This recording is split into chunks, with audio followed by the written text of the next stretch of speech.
Good afternoon, everyone. Peace. New City Day honors Facenda de Esperanza with Achievement Award.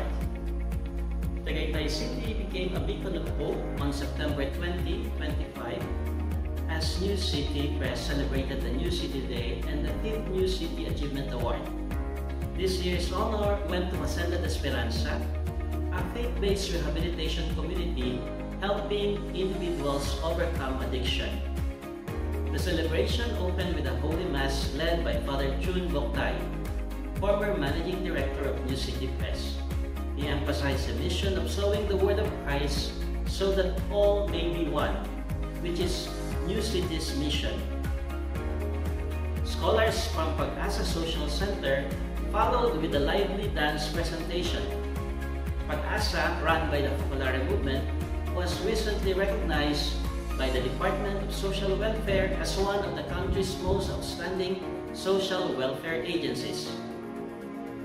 Dr. Imelda Palomino, co-director of Mariapolis Peace, welcomed guests including Facenda representatives who traveled from Masbate to receive the award.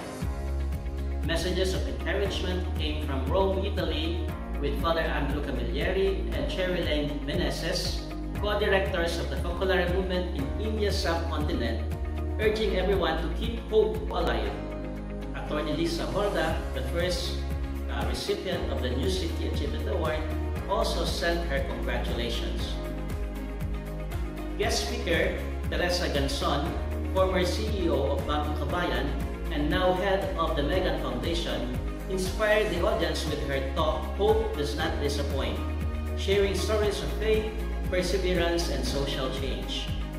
The highlight came as Junior, Facenda's Managing Director in Masbate, accepted the award, thanking New City for recognizing their mission of restoring dignity through work, prayer, and community life.